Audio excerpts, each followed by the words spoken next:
Hello, everybody. This is episode 93 of our podcast, Artificial Intelligence and Cybersurgery.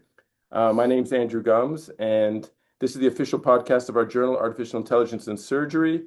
Artificial Intelligence Surgery, the first journal dedicated exclusively to AI and surgery. And I will let Dr. Vincent Grasso introduce our next guest, who is here today with me. We're at a conference for the EAES at Athens. So, Vincent, take it away.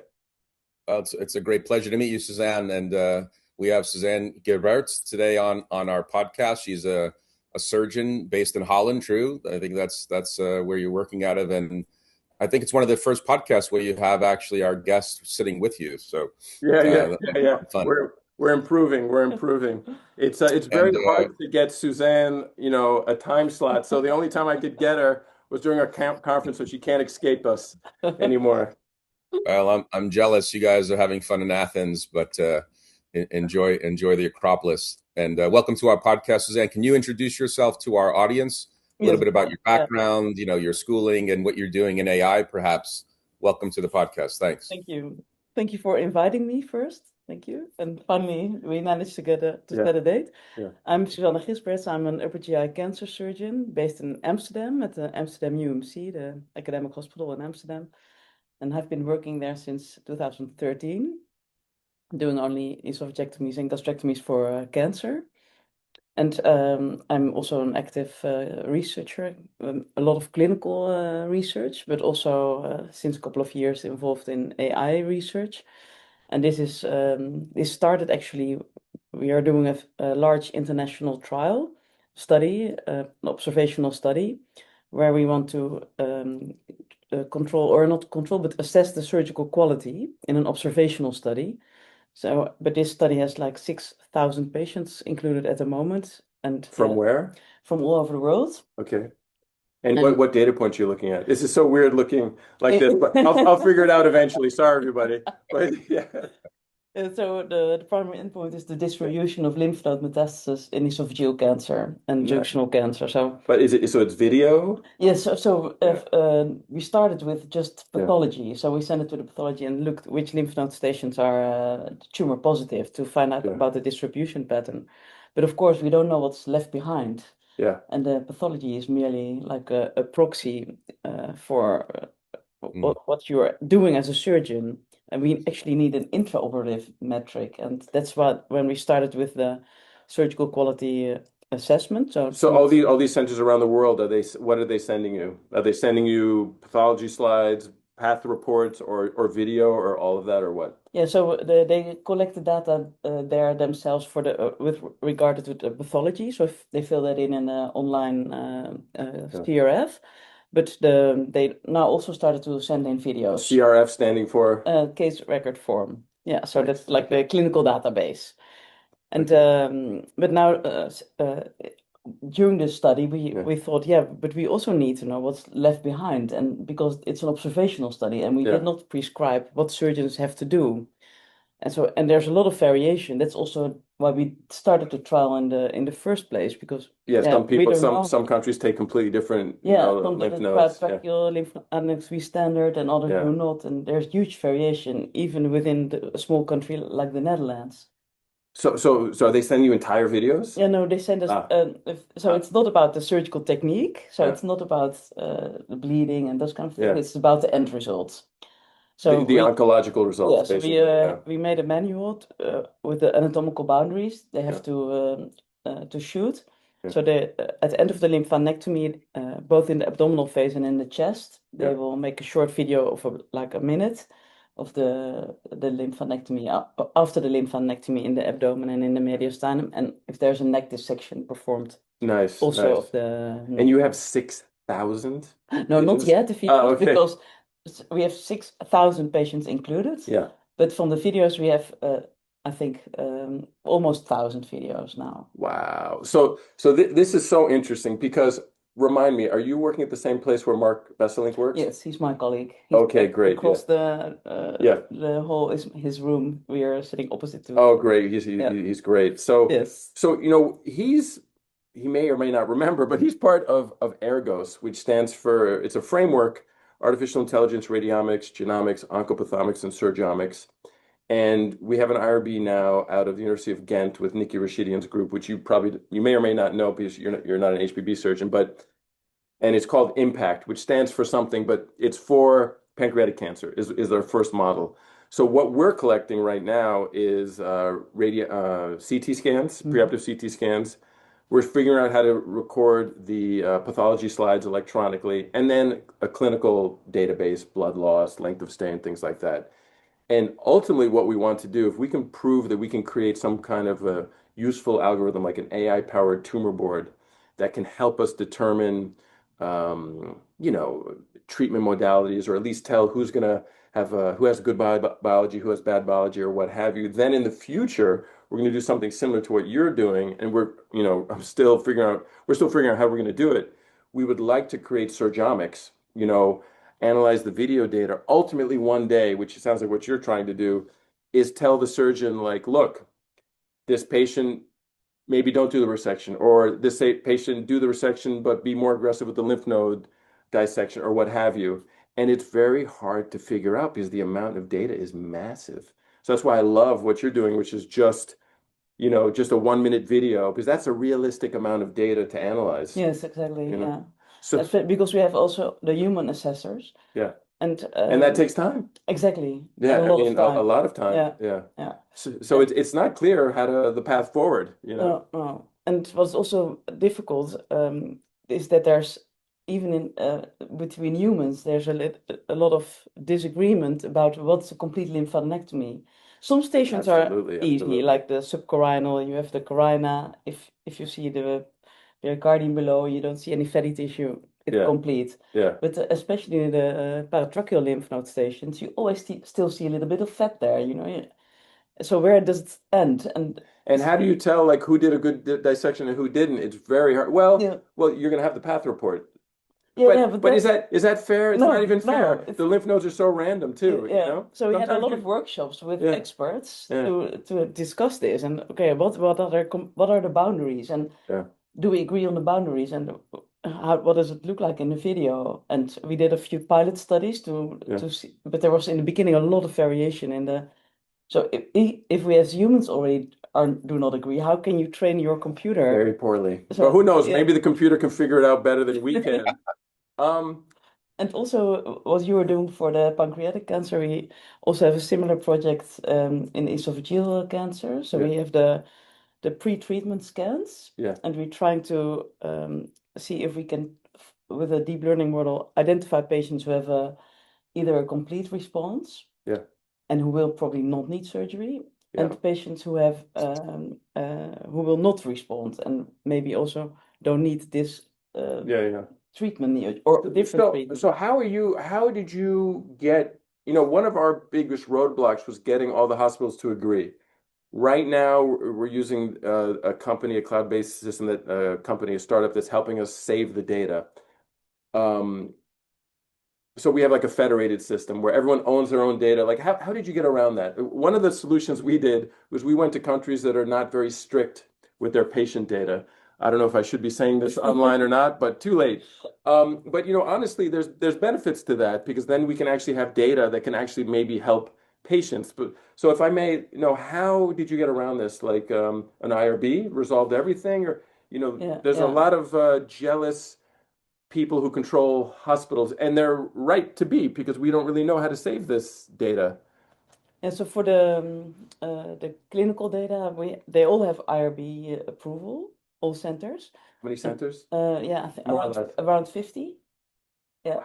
Okay. Yeah. And so this already started years ago, this process. Yeah. And it's anonymized data. Right. Also, the videos are anonymized, so there's no. But they're able to send you the data, send you the videos. Yeah. No problem. Yeah, they upload it on a platform. Yeah. And who? A SQA platform. So who pays for that platform? A grant or what? Yeah, a grant. Yeah. Okay, great. Yeah. And how long is that grant going for? Is it enough to keep it stored for years? Or? Yes, it should be, but So we would probably need some additional funding at some point. But no, but I mean, it sounds like we really have to join forces, because you're advanced. It sounds. I mean, you have CT scans also.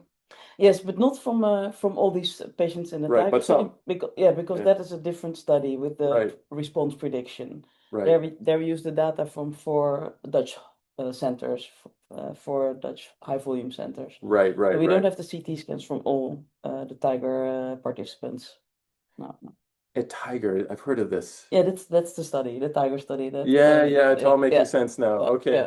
Okay. So we have to figure. So Vincent, how do we work together? What are your thoughts? We're hearing a lot of data, a lot of stuff, a lot of food for thought.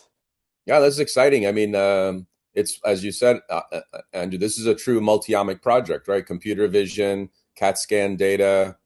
There's it's a wide range of things. I think if you join forces, you have a much richer opportunity to get better outcomes, do better predictive modeling, right? I guess the challenge, like everything else, is where's the data being stored, which we always try to discuss who's the custodian of the data, right? And then who's going to do the processing on the data?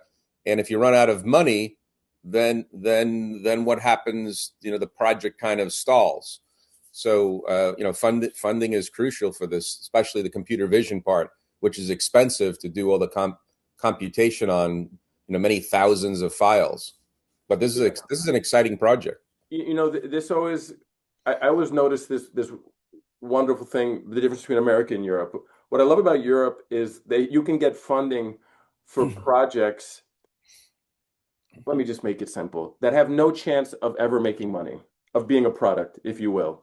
In the sense that, I said that a bit poorly, but bear with me. In the sense that the goal is not to have a product that will make money. The goal is to have a product that will help patients, and which is a beautiful thing. But to really, at least, I have a very American mentality because I'm American. For me to get funding, I need a way for this to make money. And so to do that, I need a way to explain to my investors who owns what. And it's a real stumbling block, but nonetheless, once that is resolved, there's a lot of money from America. So I guess what I'm trying to find out from you is obviously you've been getting a lot of grants and you've been making a lot of progress. Um, and this would be like the perfect time to to start thinking about a product and to start thinking about US dollars. So you've been an academic your whole life. How have you done this transition? Have you figured out this? And No, and you're like, no, I don't well, want to. No, but no, we work together a lot with international parties. yeah, So with Dresden, Martin Wagner yeah, Group he's doing the annotation yeah, part with Marie Baum and Johanna Brandenburg. So we work with them a lot, yeah, and also with George Hanna Imperial for yeah, the surgical quality. So and that's also the good thing of Europe, I think. We absolutely. have very easy connections Yeah. with each other. Because that's the Um, problem is actually the money can actually in this type of project, which is really massive, it can become a blocker. yeah, Because yeah, unless someone's like, what do I own? They don't want to give money. So in Europe, it's not a problem, which is beautiful. yeah. And also, Martin and George have developed this SQA platform for Yeah. EAS, where yeah, all surgeons can upload complete videos, Yeah. and that will also analyze the. But like if there's, well, finish where you're No, telling no, me what it does, because I'm trying to figure out already how it goes to the next level. How does it develop into a product that can help people, yeah, yeah, that someone can buy and use in their operating room? yeah. That's That's the limitation I yeah, keep seeing in yeah, Europe. yeah, I see these yeah. amazing projects that have gotten funding for years, and but then I don't see how Vincent made me do an MBA. Thank God I did it to him because I see if that last phase isn't there, then Yeah, I agree. And I'm absolutely not a business person. I have no yeah, idea yeah, about those kind of things. There is help in the university for yeah, people that do know about the yeah, things. And also in the grant, you usually have to reserve some money for implementing your right, right. results. But this is true. This is, I think, a challenge. Yeah, So yeah. so so Vincent, how how do we mix Europe and America? This is actually a great topic right now because they have a very Yeah, mature amount of data that's been going since 2013. You said Uh, 13 uh, years. study, I think, even started earlier in Yeah. 2019. Oh, So 2019. Yeah, Okay. yeah. just for example, suppose you're doing a complex neck dissection. As you mentioned, the lymph node distribution is not as you would like all the time, and you think that you're finished with your dissection, but you take an image, you upload it to the server, it runs an algorithm, and it has to give you an instruction. It has to give you some suggestion. It's completed, or you need to do some more dissection on the edge, and if it gives you a recommendation, then there should be a fee for that, unless it's a not-for-profit. That's the only way you can monetize computer vision based algorithms is what do I do with my algorithm? And if no one will pay for what the algorithm does, it's hard to monetize it. But the quality of the algorithm is a function of the data set, how well it's trained. So you guys have the data set, the envy of everyone that wants to build the algorithm. So I think the marriage is simply aligning the research to what the end result could be for research and commercialization. And if it's the same, then all that work gets done in alignment. It all moves towards that end point. And we want to have our surgeons have some more guidance, right? Their vision isn't the same as the computer vision. And if it could result in 5% better outcomes because the edge was dissected better, then everybody wins. That helps people, and the investors make money because without funding, Andrew, you know that without funding, In the era of AI, yeah, it's very just hard. what it is. Yeah. Yeah, So this perhaps is exciting. also in training, it can, I think, also Yeah, have an important role in training. absolutely. Yeah, absolutely, absolutely. It's just hard to get people to understand the value, you yeah, know? yeah. So And Pietro Mascagni is also very busy with this yeah. to help have it really to being used intraoperatively and Right. give feedback to So yeah, surgeons and residents yeah. about. But it's Again, also about technique and again, yeah. I love it and great. And what I always wonder and think before you answer what I'm about to ask you. And if you don't want to answer, just say like I don't think we'll talk about it offline because what I would like to know, and again, not specifically for your project, but just globally when you're doing it, when you try to get a European project to get American funding, like right now, who owns the data? Like, if we find you an investor, can you say we own the data, they own the data? I can get everyone to give us the data to agree if they get a blah blah blah blah blah. Is any of that resolved?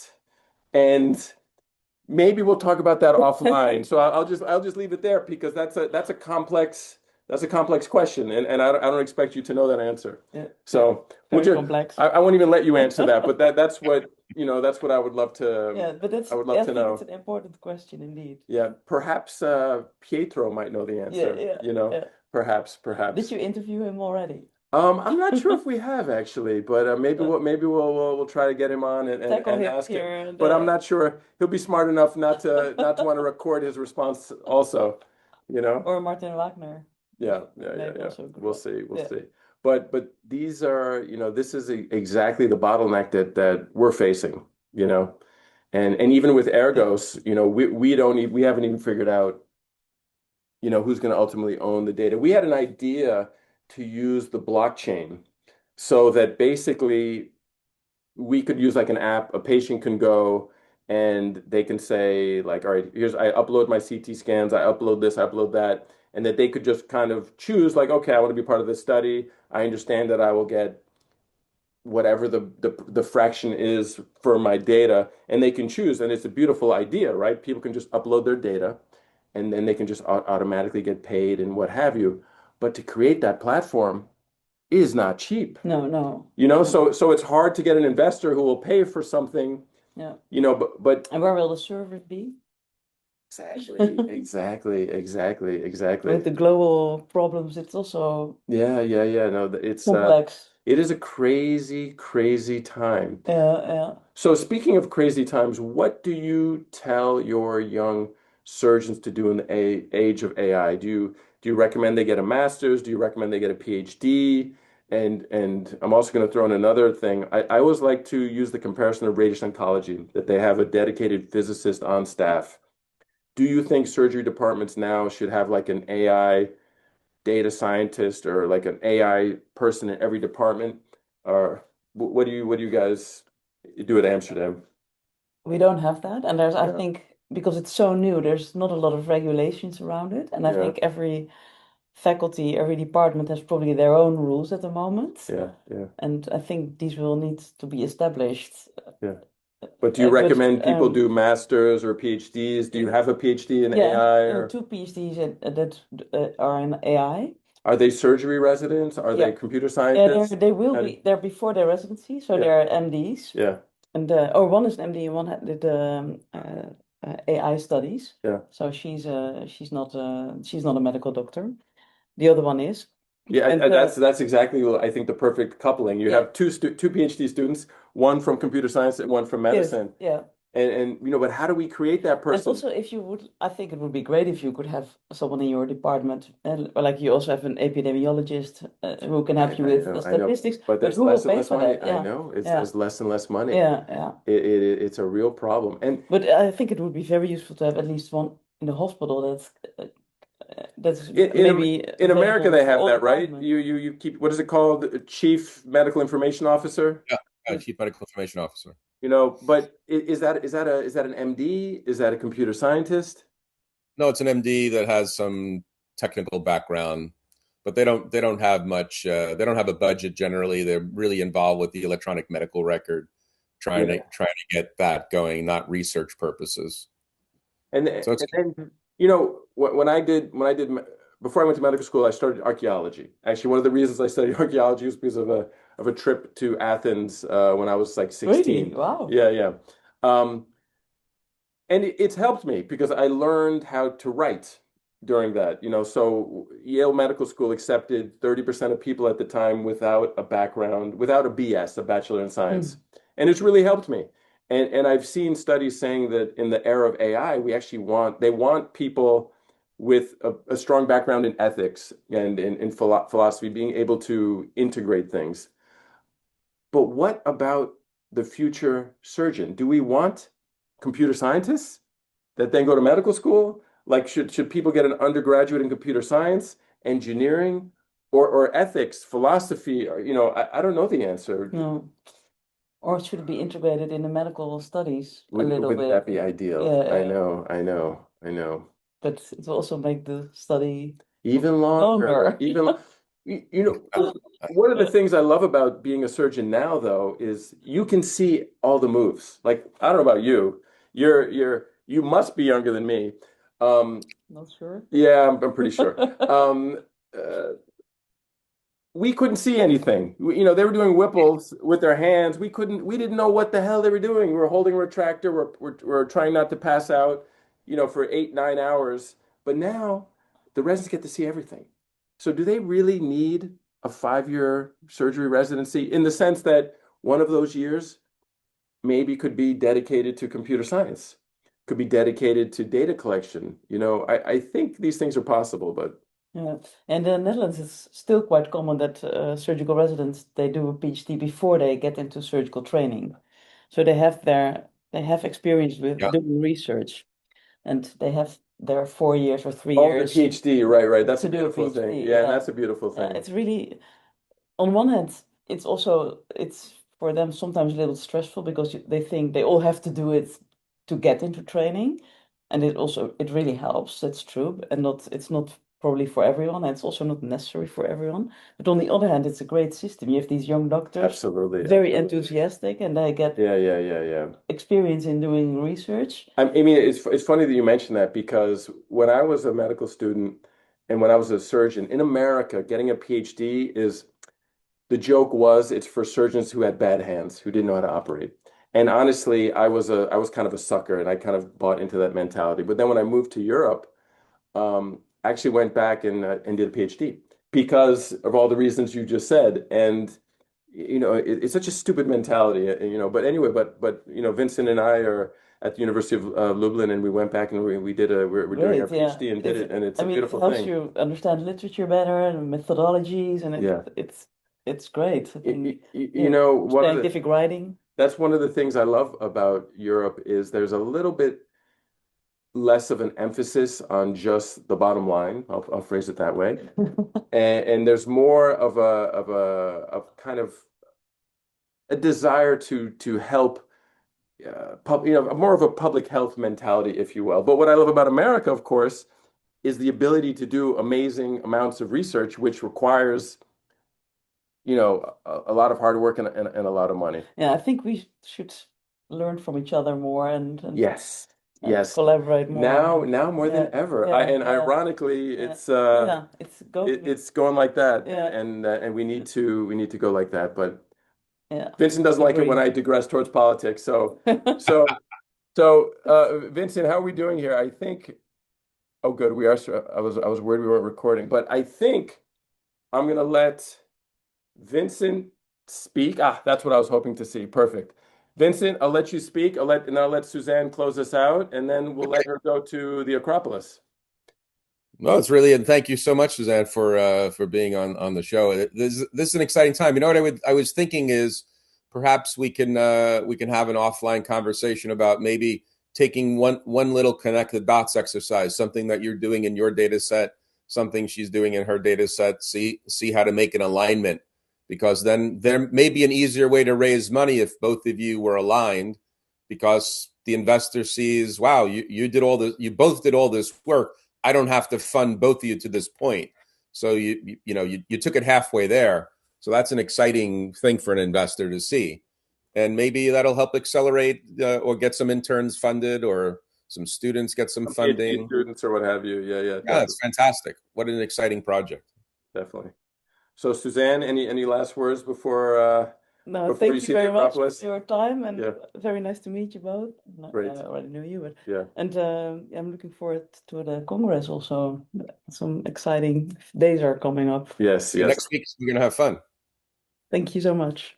Thank you, Suzanne. All right, Vincent. Bye. Take care, everyone.